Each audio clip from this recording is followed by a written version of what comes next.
Hello बच्चों।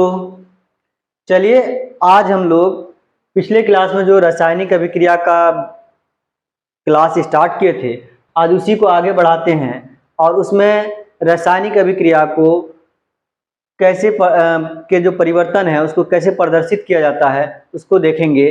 और इसको प्रदर्शित करने के जो दो तरीके हैं, शब्द समीकरण और रासायनिक समीकरण, इन दोनों चीज़ों को देखेंगे। और साथ में हम लोग देखेंगे संतुलित रासायनिक समीकरण क्या है, असंतुलित रासायनिक समीकरण क्या है, और असंतुलित रासायनिक समीकरण को संतुलित करना सीखेंगे। अब चलिए हम लोग शुरू करते हैं। सबसे पहले चीज बच्चों, किसी भी चीज को दिखाने के लिए दिखाया जाता है उसी को क्या कहते हैं, प्रदर्शन कहते हैं या प्रदर्शित करना कहते हैं। अब रासायनिक समीकरण का जो परिवर्तन है इसको हम लोग कैसे प्रदर्शित करते हैं, तो बच्चों इसको जब वैज्ञानिकों ने बनाया तो वो क्यों बनाया, क्योंकि जब हम किसी चीज का अभिक्रिया को बता रहे थे तो बहुत लंबा हो जा रहा था। जैसे अगर मान लीजिए कि हम लोग किसका, ऑक्सीजन और हाइड्रोजन और ऑक्सीजन को जब एक साथ मिलाते हैं या क्रिया कराते हैं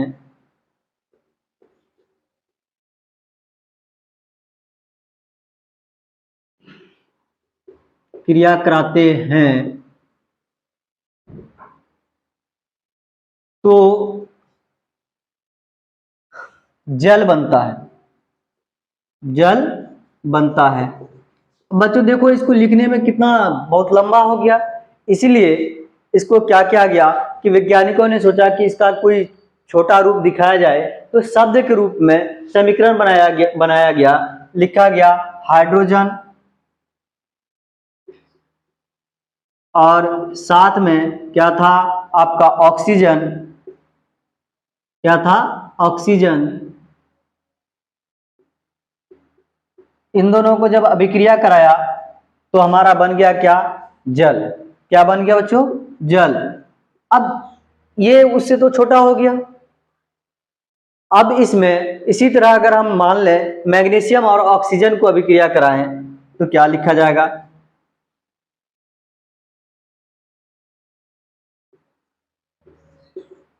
मैग्नीशियम और ऑक्सीजन को अभिक्रिया कराएंगे, बन जाएगा हमारा मैग्नीशियम ऑक्साइड।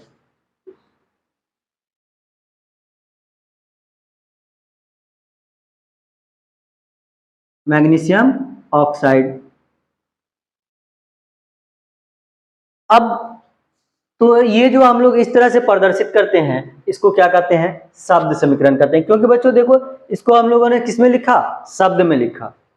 सिंपल सी बात, जो शब्द के रूप में जब हम किसी अभिक्रिया को दिखाते हैं तो वो हमारा क्या कहलाता है, शब्द समीकरण कहलाता है। क्या कहलाता है, शब्द समीकरण कहलाता है। अब बच्चों पहले से पीरियोडिक टेबल में बहुत सारे तत्व खोजे हुए थे, बहुत सारे तत्व थे और उनके क्या थे, संकेत थे। तो वैज्ञानिकों को जब ये भी लिखने में भारी लगने लगा या लंबा लगने लगा तो उन्होंने क्या किया, कहा कि जब हमारे पास पीरियोडिक टेबल में बहुत सारे तत्व के संकेत मौजूद हैं तो हम क्यों नहीं संकेत के रूप में दिखाएं, क्यों नहीं हम संकेत के रूप में दिखाएं। तब उन्होंने क्या किया कि हाइड्रोजन का संकेत जो है H था, H है, तो हम लोगों ने H ले लिया, और H2 और ऑक्सीजन का O2, और इन दोनों का अभिक्रिया कराया। अब इन दोनों का जब अभिक्रिया कराया तो हमारा बन गया क्या, H2O। क्या बन गया, H2O। अब इसी तरह मैग्नीशियम Mg प्लस O2 का अभिक्रिया कराया तो हमारा क्या बन गया, MgO। तो जब हमने इसको इस तरह दिखाया, जब संकेत के रूप में दिखाया तो इसको क्या कह दिया गया, रासायनिक समीकरण यानी केमिकल इक्वेशन।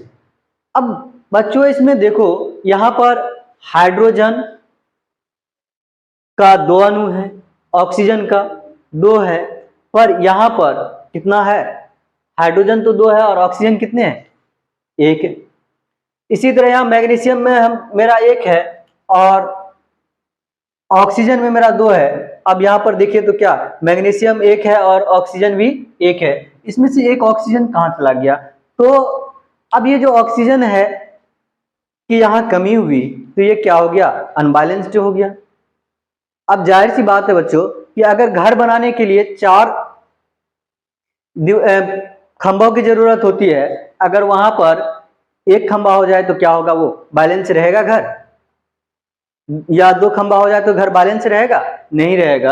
तो इनको बैलेंस किया जाता है, मतलब इसका जो संख्या है ऑक्सीजन की या फिर जिसकी जो भी तत्व है इनकी जो घट जाती है, इसके लिए इनको क्या किया जाता है? बैलेंस किया जाता है।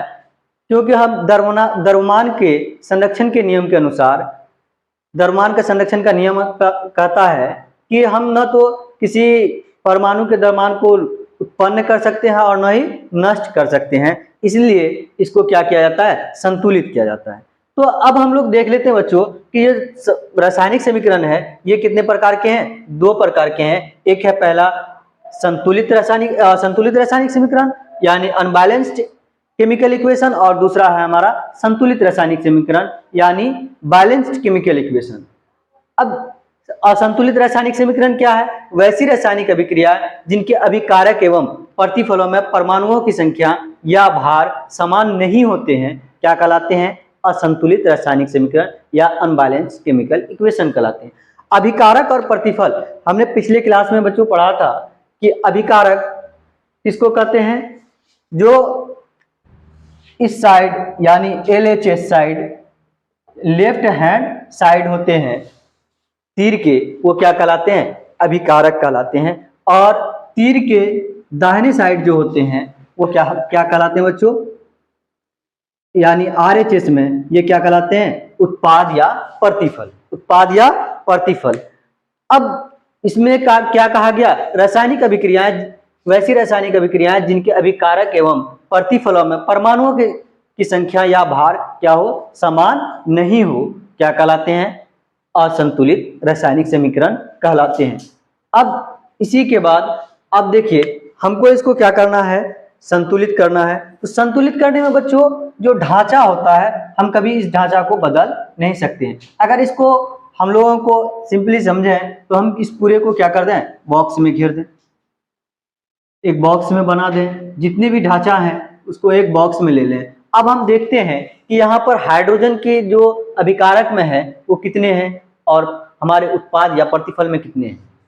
अब यहाँ हाइड्रोजन 2 है और यहाँ भी हाइड्रोजन 2 है, पर आप यहीं पर आगे देखिए कि ऑक्सीजन मेरे पास कितने हैं? 2 है, पर यहाँ पर ऑक्सीजन कितने हैं? 1 है, मतलब 1 ऑक्सीजन की कमी है। तो अब हम लोग इसमें जब संतुलित करते हैं तो एक बात का ख्याल हम लोग को हमेशा रखना पड़ता है, हम इसके ढांचा में कभी परिवर्तन नहीं कर सकते। ढांचा में कभी परिवर्तन नहीं कर सकते, ढांचा को नहीं बदल सकते। कोई भी जो एक शेप बना हुआ है उस शेप को हम लोग बदल नहीं सकते। जैसे जल का बना हुआ है क्या? H2O, हम लोग इसको बदल नहीं सकते। सिर्फ क्या कर सकते हैं? इसके आगे जो है संख्या लगाकर इसको क्या कर देते हैं? बराबर करते हैं। बराबर करने में ये हमको सिर्फ देखना है कि ये कितना है और यहाँ पर कितना, अभिकारक में कितना है और प्रतिफल में कितना है।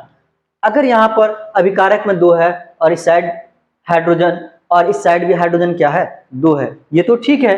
पर जैसे ऑक्सीजन को देखिए, ऑक्सीजन में कितना है? यहाँ तो 2 है और जब प्रतिफल में आते हैं, उत्पाद में आते हैं तो क्या हो जाता है? घट जाता है, 1 है। इसका मतलब ये हमारा क्या है? समीकरण संतुलित नहीं है, असंतुलित है। तो हम लोग इसको क्या करेंगे? सिंपली अगर हम इसको 2 करने के लिए इसके आगे में कहाँ पर? प्रतिफल में जो है उसके बाएं साइड, प्रतिफल के जो ढांचा है हमारा उस ढांचा के बाएं साइड 2 लगाए। तो जैसे ही इसके साथ 2 लगाए तो ये क्या करता है? इसके का गुणक हो जाता है। 2 दूना कितना हो गया? 4। और अब हाइड्रोजन कितना हो गया? 4 यहाँ पर, और ऑक्सीजन यहाँ पर कितना हो गया? 2।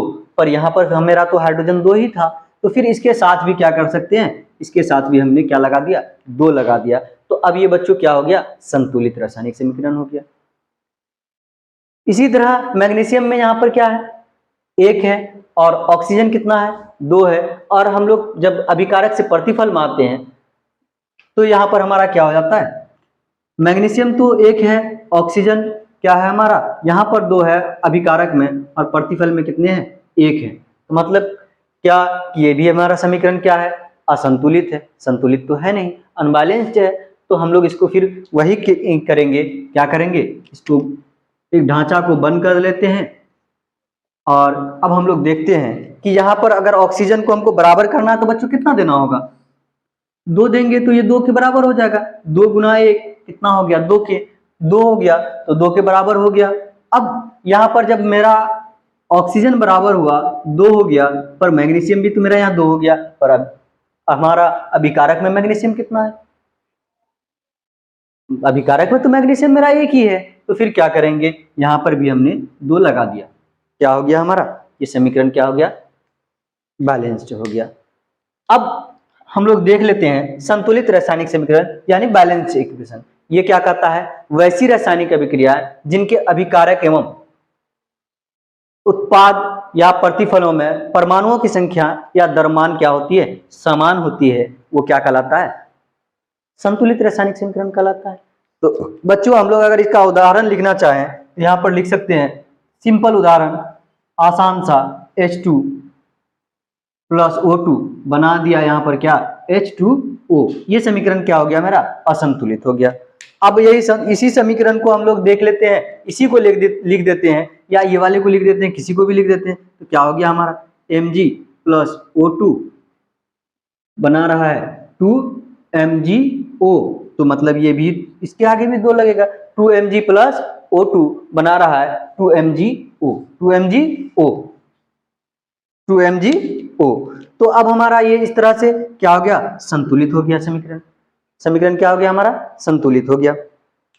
अब हम लोग इसके बाद देख लेते हैं कि रासायनिक समीकरण को संतुलित करना क्यों आवश्यक है। अभी तक हम लोग देख रहे थे कि रासायनिक समीकरण संतुलित कैसे करते हैं।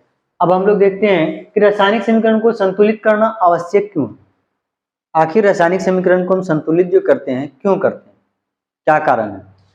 तो बच्चों इसका जो द्रव्यमान का संरक्षण का जो नियम है वो ये कहता है कि हम किसी भी अभिक्रिया में न तो द्रव्यमान क्या होता है, द्रव्यमान का न तो निर्माण होता है, न ही द्रव्यमान उत्पन्न किया जाता है, और न ही द्रव्यमान को नष्ट किया जाता है या विनाश किया जाता है। इसमें क्या होता है, सिर्फ और सिर्फ एक रूप से दूसरे रूप में क्या होता है, बदलता है।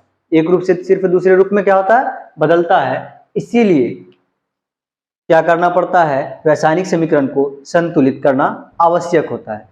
अब इसमें जब संतुलित करना आवश्यक होगा तो जाहिर सी बात है कि अभिकारक एवं प्रतिफल में, अभिकारक एवं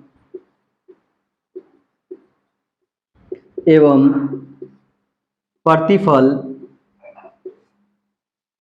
दोनों में